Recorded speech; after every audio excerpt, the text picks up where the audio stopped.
Hey there everyone, it's Ryan with Frontline Animal Removal.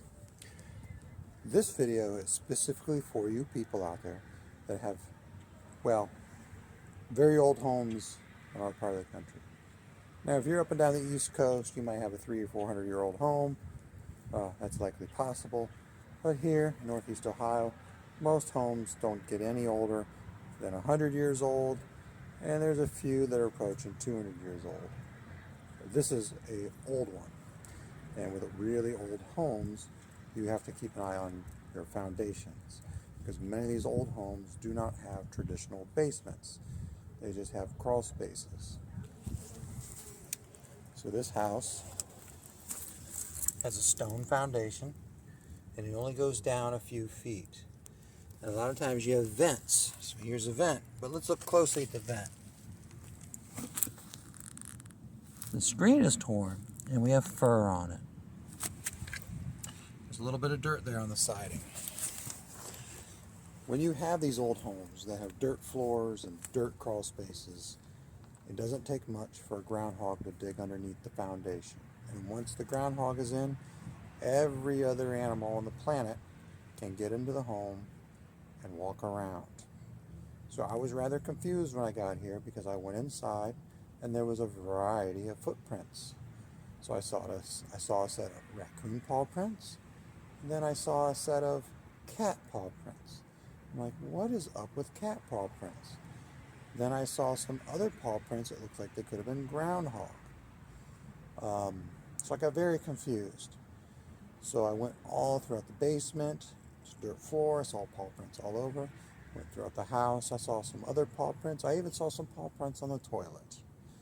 It was all very interesting and confusing. I went around the outside, all the soffit siding looks in good shape. So I started looking really low. And this is like the most obvious thing on the house, but it's literally the last place I looked.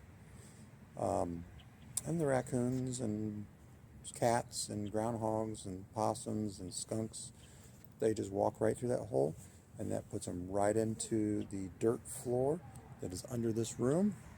And then they can walk down over to where the basement gets a little bit bigger, and then they can walk up the steps and come into the house, which is exactly what they're doing.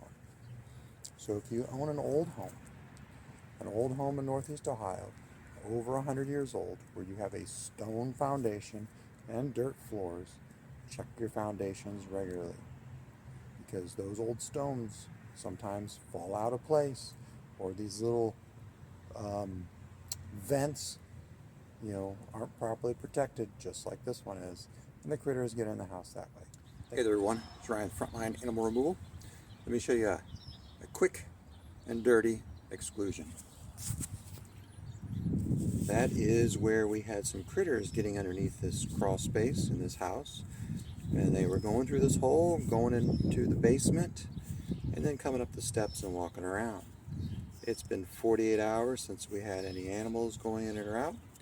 So I went ahead and I put a heavy-duty cage wire across there. And the wire is actually wrapped down underneath the stones. And there's a couple screws holding it in place, so that should keep the critters out. That's way stronger than the stuff that was there before. So, quick job, should work long term, and cheap for the homeowner.